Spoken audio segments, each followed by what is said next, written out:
My name is Rachel Morrison. I'm 29, and for most of my existence, I've been the family's crisis manager, unpaid financial advisor, and emotional punching bag. If my mother could describe me in one word, it would be reliable. If I could describe my family in one word, it would be draining. I work as a project coordinator for a global tech consulting firm. Budgets, timelines, problem solving.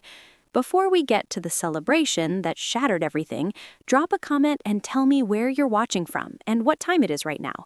I read every comment and I genuinely want to know who's in our community tonight. The Crystal Ballroom was engineered to make guests feel elite, but it mainly made you feel trapped. It was a private event space on the top floor of the city's most overpriced restaurant, draped in silver silk curtains that reeked of stale perfume and forced elegance. My parents, Richard and Victoria, had demanded this exact location for their 35th wedding anniversary. They claimed they wanted intimacy. What they actually wanted was a controlled environment for their performance. I had shown up 30 minutes early to verify the seating arrangements were perfect and, more critically, to handle the payment up front, $1,450. That was my entry fee for the evening. I passed my credit card to the hostess with the same robotic efficiency I used when processing vendor invoices. There was no pleasure in the payment, only the mechanical satisfaction of a duty fulfilled. When my family arrived, they entered like a tornado of noise and designer fragrances. My older brother, Trevor, wore a blazer that cost more than his rent, financed undoubtedly by his most recent business fantasy. My younger brother, Marcus, the perpetual undergraduate at 28, appeared disheveled but somehow attractive in that way only the family favorite is permitted to be. And then there were my parents. Victoria didn't simply enter a space, she owned it. She embraced Trevor with theatrical affection, fussed over Marcus's appearance, and then handed me her expensive handbag without acknowledging my face. "Review the cocktail menu, would you, Rachel?" she announced, positioning herself at the head of the table. "Trevor deserves premium champagne after his incredible week. He's about to finalize something major." I knew with absolute certainty Trevor wasn't finalizing anything successful. He was finalizing bankruptcy paperwork. I had covered his attorney's fees 4 days earlier, but I remained silent. I just examined the drink list. For the next 90 minutes, I sat wordlessly consuming a meal I had financed, listening to my parents fabricate an alternate reality where their sons were business moguls and I was merely the administrative assistant. Across the flickering candles, my mother's attention fixated on Trevor with a desperate kind of worship. For years, I had classified her cruelty as simple parental bias, but sitting there, observing her ignore the daughter who subsidized her existence to glorify the son who depleted it, I recognized it was something more profound. It was psychological self-preservation. My competence illuminated a brutal, unforgiving spotlight on her son's inadequacies. Every time I resolved a crisis, every time I covered an expense they couldn't, I was unintentionally demonstrating that her precious children were failures. She didn't attack me because I was deficient. She attacked me because my capability dismantled her constructed fantasy. I was the reality check she desperately wanted to eliminate. The dinner progressed, and the server distributed champagne for speeches. Richard stood first, mumbling something vague about 35 years of compromise, but it was Victoria who dominated the room. She rose, lifting her glass, the emeralds on her fingers reflecting the light, emeralds I had insured on my policy. "To my sons," she declared, her voice quivering with manufactured emotion. "Trevor, for your ambition, Marcus, for your passion, you are the soul of this family." She sipped delicately, then shifted her gaze toward me. The warmth evaporated from her expression, replaced by a cold, condescending smirk. "And Rachel," she continued, projecting her voice enough for the staff to absorb, "thank you for managing the arrangements tonight. It's unfortunate you're too pragmatic to comprehend what genuine family connection feels like, but we do value your financial contributions." The space went absolutely silent. The ventilation system hummed quietly. Trevor chuckled into his champagne. I stared at my mother, and for the first time in my existence, I didn't experience the impulse to cry. I felt the definitive click of something locking into place. The arrangement was terminated. There was no emotional explosion, no theatrical confrontation. I simply retrieved my tablet, gestured to the server with a subtle hand motion, and began systematically clicking cancel. The digital interface was familiar, almost soothing. Cancel recurring payment. Confirm. Cancel automatic transfer. Confirm. It required exactly 60 seconds to dismantle the financial framework I had constructed over 4 years for them. "Miss," the server inquired, hovering anxiously near my chair. "Reverse the prepayment on my card," I stated, my tone professional and unwavering, "and deliver the bill to the table. Place it directly in the center." I closed my tablet with a quiet snap. My mother was still displaying that cold, superior smirk, anticipating my reaction, expecting me to plead, to apologize for being so clinical. She expected tears. She expected drama. She didn't expect complete silence.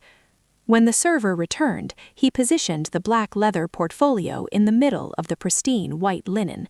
It rested there like an explosive device. I picked it up, opened it, and reviewed the total: $1,487. I extracted the itemized receipt, folded it precisely, and returned it to the table. "Excellent," I said, making direct eye contact with my mother. "Then never ask me for money again." I stood, smoothed my blouse, and collected my belongings. I didn't glance backward. I exited the crystal ballroom, walked through the carpeted corridor, and stepped into the crisp night air. The drive home was a haze of traffic lights and quietness. My hands remained steady on the steering wheel, but my thoughts were racing, mentally cataloging the ledger of my own foolishness. It wasn't merely tonight's dinner. It was the $28,000 I had transferred to cover my father's disastrous real estate speculation 18 months ago. Money he promised was temporary, money I never recovered. It was the $4,200 that disappeared from my account on the first of each month to pay the mortgage on their 5-bedroom suburban house, a residence they insisted they couldn't leave because it contained too much sentimental value.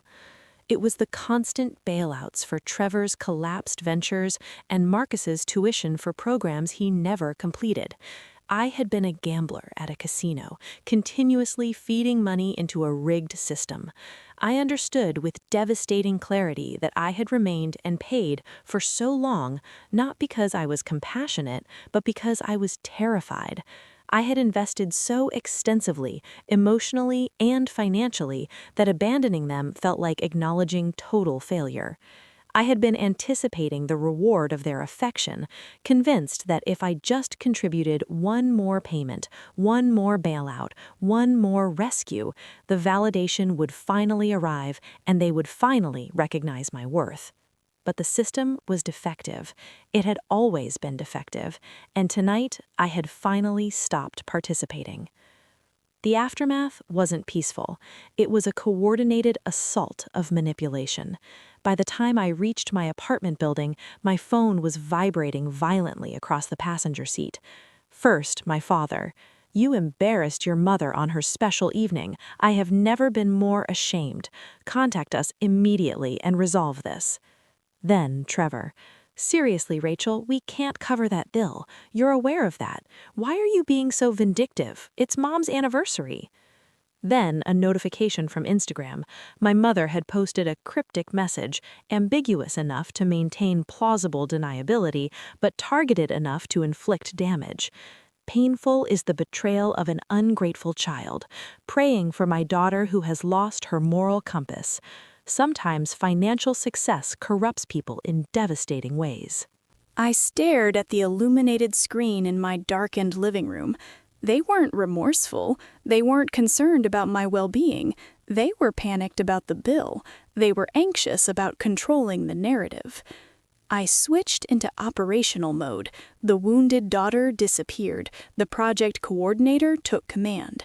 I sat at my desk, the one arranged with the same precision I maintained at work, and opened a new spreadsheet. I titled it Separation Protocol. I didn't argue. I didn't engage emotionally. I executed strategically. The utility providers were first on my list. My name appeared on the accounts for their house because my credit rating was superior. I requested immediate removal of payment responsibility, effective the upcoming billing cycle. Next, I accessed my banking portal. I didn't simply cancel payments. I froze the shared savings account I had established for emergencies, an account they had depleted 4 times in the past year for non-emergencies, like luxury spa treatments and exclusive dining experiences. Then I composed an email, not to my family, but to my attorney, Samantha. She was a trusted colleague, a ruthless professional in elegant clothing who specialized in financial liability cases. Samantha, I need to completely separate my finances from my parents. I want a comprehensive audit. I want to understand exactly what my legal exposure is if they default on their mortgage. I want complete financial independence. I hit send. It was 2:00 in the morning. The silence in my apartment was substantial, but for the first time in years, it wasn't oppressive. It was liberating. 3 days later, Samantha called. She didn't use her friendly tone. She used her attorney voice, the one that sounded like precision wrapped in professionalism. "Rachel," she said, "I need you at my office immediately. Bring all mortgage documentation." I sat in her glass-enclosed conference room 90 minutes later, examining a document she had positioned across the polished table. It wasn't a spreadsheet, it was a photocopy of an official filing from the county recorder's office. "I conducted a routine property title search," Samantha explained, tapping the document with her pen, "just to verify how your payment obligation was legally structured to ensure we could extract you cleanly. And I discovered this. It was a quitclaim deed. I scanned the legal terminology, my eyes identifying the critical information. Grantors, Richard and Victoria Morrison. Grantees, Trevor Morrison and Marcus Morrison. Filing date, November 3rd. "That's 3 weeks ago," I said, my voice emotionless. 3 weeks before the anniversary celebration. Samantha nodded, her expression severe. "They transferred property ownership to your brothers, but they maintained the mortgage in your father's name, knowing your automatic payment was the only thing preventing default. They leaned back, the oxygen leaving my lungs in a slow, controlled release. It wasn't simply favoritism. It wasn't merely ingratitude. It was premeditated theft. They had secured the asset for their preferred children while leaving me attached to the financial obligation. They intended to have me pay off the remaining $320,000 on a property I would never inherit, never possess, and never benefit from. They had orchestrated the transfer, then sat at that anniversary table, consumed the food I purchased, and mocked my pragmatic nature, all while concealing the secret that they had already stolen my financial future to fund my brother's inheritance. It wasn't family conflict anymore. It was financial exploitation. "What does this mean for the mortgage?" I asked. "It means," Samantha said, a sharp smile touching her lips, "that the lender doesn't know. Most mortgages contain a due on sale provision. Transferring ownership without the bank's authorization typically triggers an immediate demand for complete repayment." I examined the document again. The signatures were official.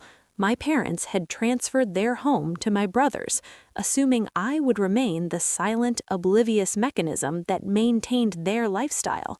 "They think I'm still the safety net," I said. "They think you're the victim," Samantha corrected. I stood up. I didn't feel angry. Anger is volatile. It dissipates. This was frigid. This was calculated precision.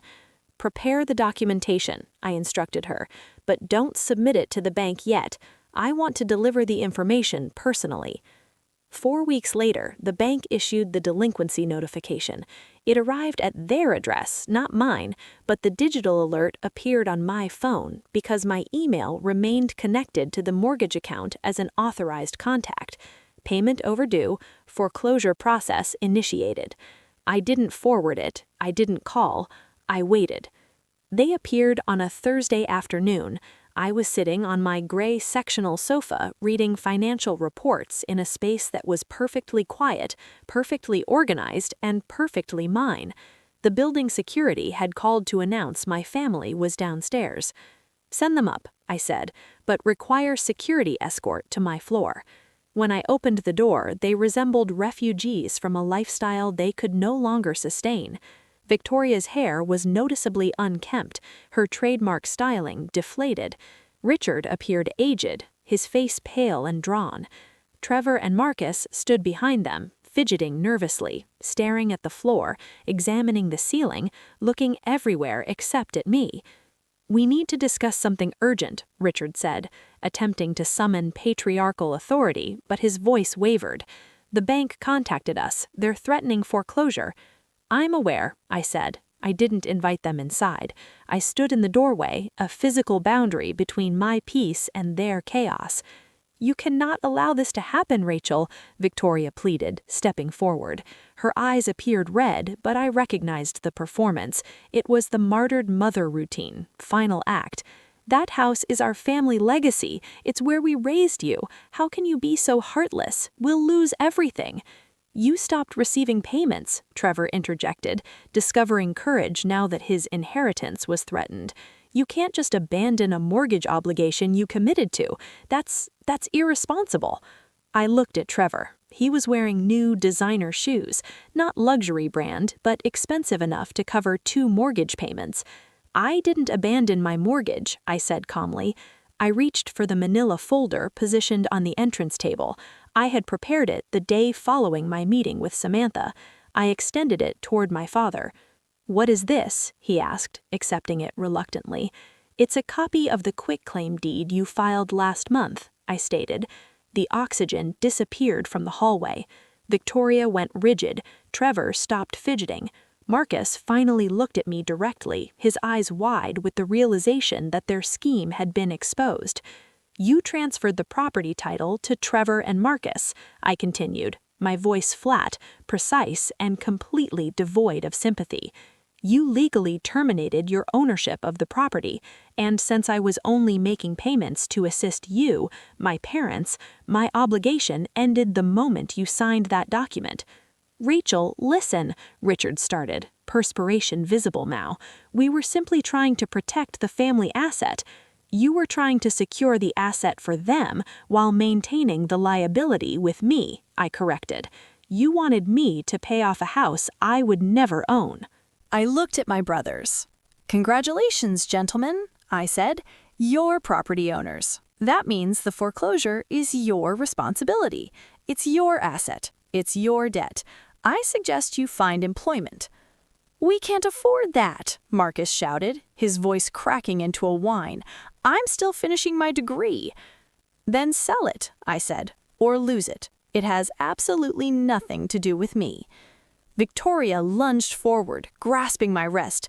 You are destroying this family over money, over a dinner bill? Have you no conscience? I looked at her hand on my wrist. Then I looked into her eyes. There was no maternal love there, just panic, just the terrifying realization that the resource had been removed and the dependents were collapsing. I didn't destroy anything, I said, removing her hand from my arm. I just exposed the truth. I stepped backward and closed the door. I engaged the deadbolt. It was the loudest sound in the universe. The collapse wasn't theatrical, it was gradual. It was the sound of something deflating slowly until nothing remained but empty material on the ground. Without my monthly contribution of $4,200, the bank, unlike me, didn't accept emotional manipulation or family guilt as payment. The foreclosure proceeded with ruthless efficiency. The house, the 5-bedroom suburban residence filled with sentimental value, was sold at auction 7 months later. My parents didn't become homeless, they relocated to a modest 2-bedroom apartment across town, a place with thin walls and basic fixtures. It was perfectly adequate. It was what they could actually afford. Trevor and Marcus stopped visiting them. Once the inheritance evaporated, once the house disappeared and there was no asset remaining to compete for, their devotion vanished with it. Trevor moved to another city to pursue a new opportunity, which I assumed meant locating another person to finance his fantasies. Marcus moved in with a roommate and stopped returning their messages. It became clear I wasn't the problem. I was the adhesive. I was the artificial force maintaining their dysfunctional system intact. The moment I extracted myself, they drifted apart into the cold, empty void of their own selfishness. As for me, I'm sitting on my gray sectional sofa on a peaceful Thursday morning. Sunlight streams through the windows, illuminating the air. My phone is silent. My bank account is healthy. My schedule is open. I used to believe that walking away would destroy me. I thought the silence would be unbearable, that the guilt would consume me alive. But the truth is, the silence isn't empty. It's full. It's full of peace. It's full of the understanding that I am not a resource. I am not a utility. I am a human being. I opened my laptop, but not to pay someone else's bill. I opened it to book travel. Barcelona, 3 weeks solo. This wasn't revenge. Revenge implies I wanted to harm them. I didn't want to harm them. I just wanted to stop harming myself. If you've ever felt like the invisible one, the person whose value is measured only by what you can provide, I want you to understand something. You are allowed to resign. You are allowed to close the account. You are allowed to be transactional when the only transaction they offer is exploitation. So tell me in the comments, have you ever had to fire your own family? What was the moment you knew it was finished? I'll be reading every single story, because we aren't alone. We're just finally free.